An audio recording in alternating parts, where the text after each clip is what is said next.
రాష్ట్రానికి భారీ పెట్టుబడులే లక్ష్యంగా దావోస్ పర్యటనకు వెళ్లిన ఏపీ సీఎం చంద్రబాబు వరుసగా పారిశ్రామికవేత్తలతో భేటీ అవుతున్నారు.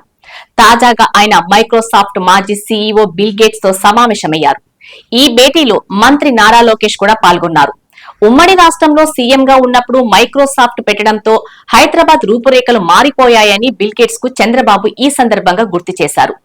ఏపీలో ఏర్పాటు చేయనున్న ప్రపంచ స్థాయి ఏఐ యూనివర్సిటీ సలహా మండలిలో భాగస్వామ్యం వహించాలని ఆయన బిల్ గేట్స్ ను కోరారు. దక్షిణ భారత్ లో గేట్స్ ఫౌండేషన్ కార్యకలాపాలకు ఏపీని గేట్ వేగా నిలపాలని మంత్రి లోకేష్ కోరారు. శరవేగంగా అభివృద్ధి చెందుతున్న ఏపీలో ఐటీ అభివృద్ధికి సహాయ సహకారాలు అందించాలని విజ్ఞప్తి చేశారు. మీ అమూల్యమైన సలహాలు ఏపీలో ఐటీ అభివృద్ధికి దోహదం చేస్తాయని బిల్ గేట్స్ కి తెలిపారు. Centre of excellence for health innovation and diagnostics ని ఏర్పాటు చేయడానికి బిల్ మిలిందా గేట్స్ ఫౌండేషన్ తరపున ఏపీ ప్రభుత్వంతో భాగస్వామ్యం వహించాలని కోరారు. ఏపీలో ఇన్నోవేషన్ ఇంక్యుబేషన్ ఎకోసిస్టమ్ ని నిర్వహించేందుకు ఆఫ్రికాలో హెల్త్ డాష్ బోర్డుల తరహాలో సామాజిక వ్యవస్థాపకతో ఫౌండేషన్ తరపున నైపుణ్య సహకారం అందించాలని బిల్ గేట్స్ కు విజ్ఞప్తి చేశారు.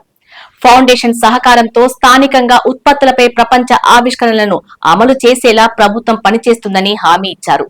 ఈ సందర్భంగా బిల్ గేట్స్ మాట్లాడుతూ చంద్రబాబుని చాలా కాలం తర్వాత కలవటం చాలా ఆనందంగా ఉందని తెలిపారు. ఏపీ ప్రభుత్వ ప్రతిపాదనలపై సహచరులతో చర్చించి నిర్ణయం తీసుకుంటామని తెలిపారు. 1995లో ఐటీ కోసం, 2025లో ఏఐ కోసం బిల్ గేట్స్ తో భేటీ అయ్యామని చంద్రబాబు ఎక్స్ లో పోస్ట్ చేశారు. ఎన్నో ఏళ్ల తర్వాత బిల్ గేట్స్ ని కలవటం చాలా ఆనందంగా ఉందని అన్నారు చంద్రబాబు. ప్రపంచ ఆర్థిక సదస్సు కోసం దావోస్ వెళ్లిన ముఖ్యమంత్రి చంద్రబాబు 3వ రోజు కూడా పెట్టుబడుల వేట కొనసాగించారు.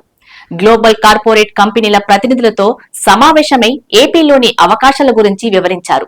గూగుల్ క్లౌడ్, పెప్సికో, పెట్రోనాస్ సంస్థ ప్రతినిధులతో చర్చించి ఏపీలో పెట్టుబడులు పెట్టాలని చంద్రబాబు కోరారు.